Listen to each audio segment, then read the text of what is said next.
नमस्कार दोस्तों, मैं संदीप कुमार कौशिक आप सभी का आपके अपने कार्यक्रम एस्ट्रोनोमोलॉजी 456 में हार्दिक स्वागत करता हूं। दोस्तों, बात हो रही है आज कन्या राशि मई माह 2025 में इनके साथ क्या अच्छा होगा और किन क्षेत्रों में इन्हें सावधानियां बरतने की आवश्यकता पड़ेगी। जैसा कि आप लोग इनका चार्ट देख ही रहे हैं, प्रथम भाव में केतु है, छठे भाव में सूर्य के साथ शनि विराजमान है, सप्तम भाव में राहु बुध और शुक्र विराजमान है, भाग्य भाव में गुरु विराजमान है और दसम भाव में मंगल विराजमान है। एक तरीके से देखा जाए तो दोस्तों बहुत ही अच्छी, जिसे कहते हैं ना, युति बनी हुई है इस समय और तरक्की के लिए इनके रास्ते काफी सुगम हैं।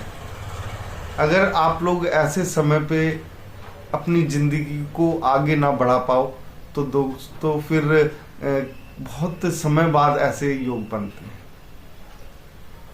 कई बार तो ऐसे योग बनने में कई साल लग जाते हैं, कई दशक बीत जाते हैं और कई बार तो ऐसा होता है कि 100 साल तक बीत जाते हैं इस प्रकार के योग बनने से।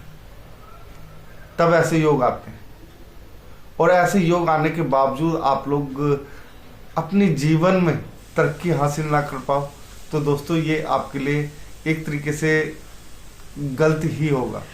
तो ऐसे समय का हमेशा फायदा उठाना चाहिए। जैसा कि आप लोग देख रहे हैं 15 तारीख को सूर्य जो है मीन राशि में पहुंचेंगे, इसी प्रकार से शनि भी 29 तारीख को मीन राशि में प्रवेश कर जाएंगे।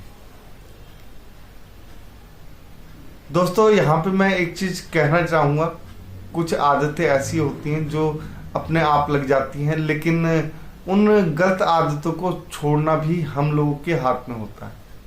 केतु प्रथम भाव में बैठकर कुछ ऐसी ही चीजें देता है। ये दोस्तों को ज्यादा प्राथमिकता देने लगता है घर के लोगों की बजाय। दोस्तों घर के लोगों से ही तरक्की संभव है, ये आप लोगों को समझना पड़ेगा।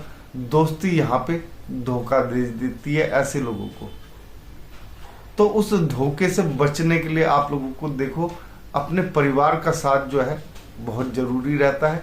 हालांकि तरक्की करना आपके हाथ में है। इस चीज ये एक तरीके से देखा जाए तो सबसे बड़ा रोड़ा है आपकी तरक्की के रास्ते में। सूर्य और शनि छठे भाव में, ऐसे में देखो शत्रु कोई कुछ नहीं बिगाड़ पाएगा। लंबे समय से अगर आप लोग प्रयास कर रहे हैं नौकरी का तो नौकरी मिलने में सफलता मिलेगी और मनचाही नौकरी भी मिलेगी। ऐसा नहीं है कि मनचाही नौकरी आप लोगों को ना मिले, मनचाही मिलेगी और बहुत ही अच्छी नौकरी मिलेगी जैसे तरीके की आप लोग चाहते हैं। तो यहाँ पे बहुत कुछ अच्छा होता हुआ दिखाई देगा आप लोगों को। केंद्र में जैसा कि आप लोग देख ही रहे हैं काफी सारे ग्रह हैं और ये सब मिलके आप लोगों को आगे बढ़ाने का कार्य कर रहे हैं। इसलिए मैं ये कह रहा हूं कि ऐसे माह जो है जिंदगी में बार बार नहीं आते ऐसे महीने, तो इन महीनों को लाभ उठाना चाहिए दोस्तों आप लोगों को। राहु शुक्र और बुध आपके सप्तम भाव में, ऐसे में व्यापार काफी अच्छा चलता है। बिना कहे ही एक कहते हैं ना कुछ ऐसी चीजें अपने आप हो जाती हैं जीवन में जिनसे जीवन को एक नई राह मिलती है। तो दोस्तों यहाँ पे राहु जो है शुक्र और बुध के साथ बैठकर आपको कुछ ऐसे ही फल देने वाला है। पत्नी के साथ थोड़ा सा ऊपर नीचे हो सकता है, उस चीज से आप लोगों को सावधानी बरतने की आवश्यकता पड़ेगी। लेकिन बुध और शुक्र की वजह से आपका जो पार्टनर है वो आपके साथ कुछ अलग सा अटैचमेंट जो होता है वो महसूस करेगा। यहाँ पे अगर आप लोग किसी नए क्षेत्र में जाना चाहते हैं तो उसमें फायदा होगा, लेकिन खास तौर से अगर आप लोग मीडिया के क्षेत्र में हैं तो आप लोगों को सफलता काफी अच्छी मिलेगी। साथ ही साथ अगर आप लोग इलेक्ट्रॉनिक्स के क्षेत्र से जुड़े हुए हैं तो उसमें भी आप लोगों को सफलता मिलने के चांस यहाँ पे बहुत ज्यादा बन जाते हैं। ऐसी सफलताएं जो है दोस्तों जीवन में बार बार नहीं मिलती। तो व्यापार की दृष्टि से ये माह आप लोगों का बहुत ही अच्छा रहेगा।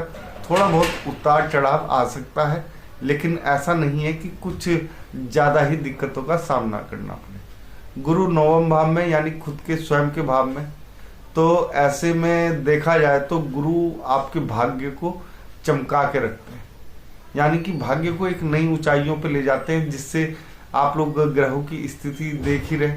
त्रिकोण में अगर देखा जाए तो केतु और गुरु हैं, यानी कि अगर आप लोग धर्म से जुड़ते हैं, धर्म के कार्य करते हैं, तो उनसे भी आप लोगों को यहाँ पे लाभ मिलता हुआ दिखाई दे रहा है।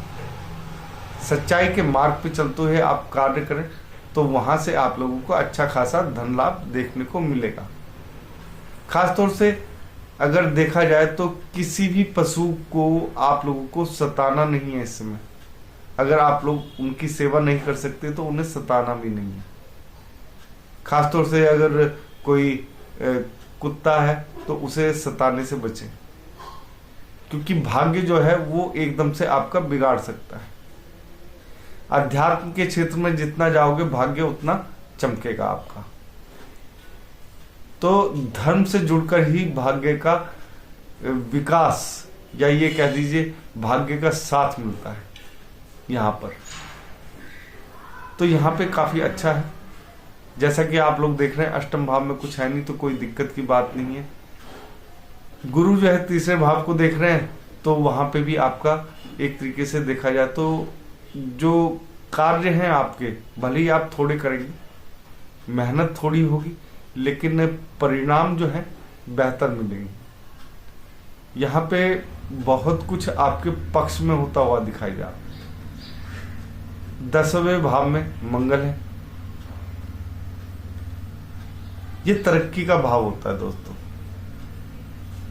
एक उतावलापन होता है इंसान के अंदर कि जल्दी से जल्दी चीजें पाले।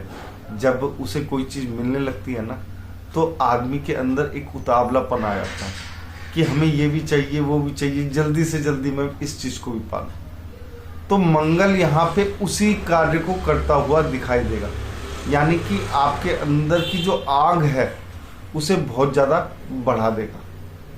भूख जिसे बोलते हैं, भूमि की भूख, वाहन की भूख, या किसी भी लग्जरी आइटम की भूख, इन सब की भूखों को ये मंगल यहाँ पे बढ़ाता हुआ दिखाई देगा।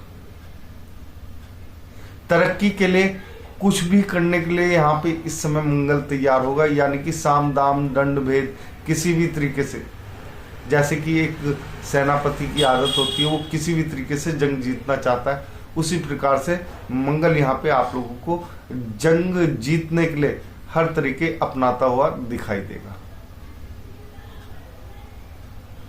दोस्तों थोड़ा सा संयम बरत के अगर आप लोग काम करें तो उसके रिजल्ट जो है आपके पक्ष में आते हुए दिखाई देंगे।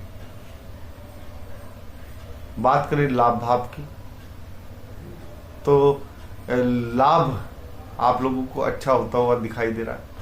इसमें कोई शक नहीं है कि पैसा जो है आपके पास अच्छी प्रकार से आता हुआ दिखाई देगा आप लोगों को स्वयं ही।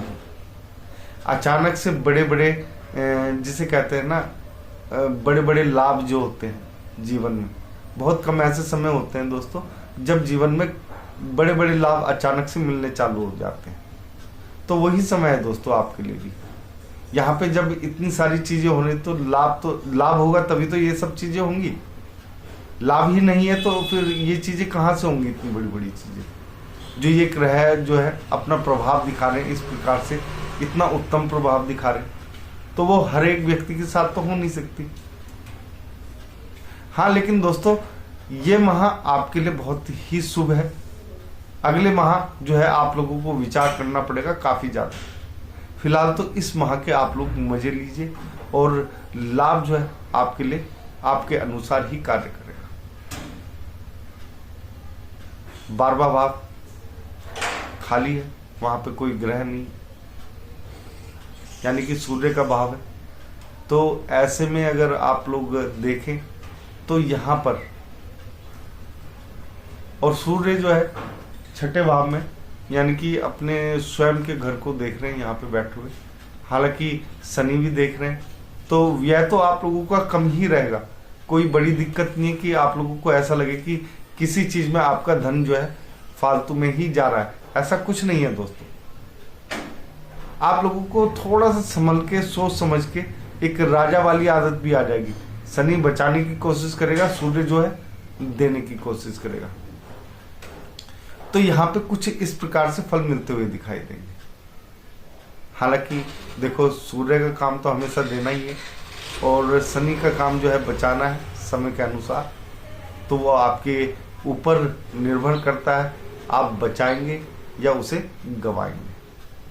दोस्तों, अगर आप लोगों को हमारा ये छोटा सा कार्यक्रम पसंद आया, कमेंट बॉक्स में जय श्री राम लिखना ना भूलें, और आप सभी मित्रों को भी मेरा जय श्री राम।